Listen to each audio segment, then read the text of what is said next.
our country, you speak to me with that garbage. Kapag kumukha mo, ano talaga ito? Ito, mo rin.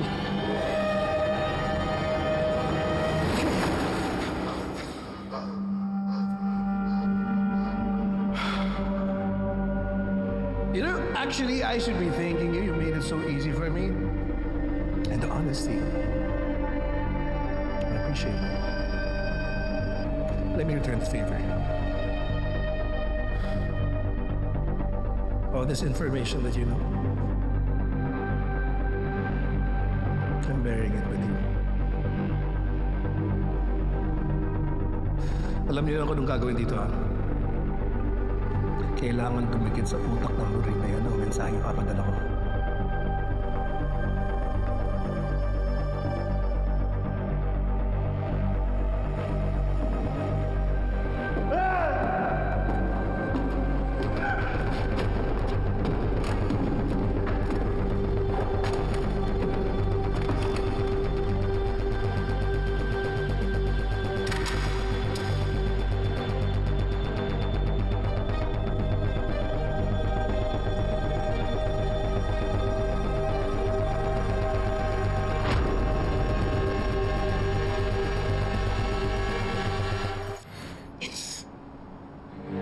Siya na kailangan sa problema ko. Kung hindi siya nag-imbestiga, kung hindi niya ako tinulungan, sana buhay pa siya. Salamat ko. Nag-uusap pa kami. Sana pinigilan ko siya. Sana pinigilan ko siya. Sana kasama pa natin siya ngayon. Bikoy, kargo ko ang nangyari sa kanya.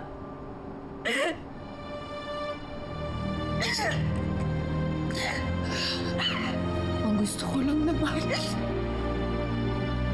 makamit ang hustisya para sa ate ko. Bakit ba ang hirap makamit ang hustisya?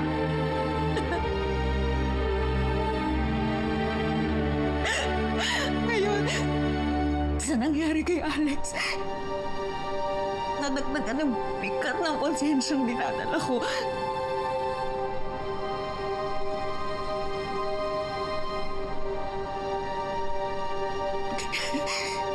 Kaya ko pa bang lumaban ngayon na alam ko na marami nang nadadamay?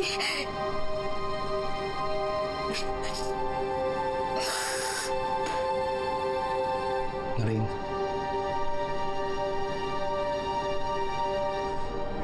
Gusto kong singilin ng taong bubuhan ito kay Alex. Pero sa totoo lang, pagod na ako. Nangihina ako. Hindi ko na alam. Kaya ko pa ba? Hindi ko na alam. Lorraine. Alam ko, mahirap tanggapin ang nangyari. Hindi rin ako naniniwala na aksidente ito. Lalo na kung galing kay Chief Sixto na yun. Siya ang dahilan kung ba't nag-resign si tatay noon. Lorraine, hindi madali ang kalaban natin. Kailangan mo maging matatag.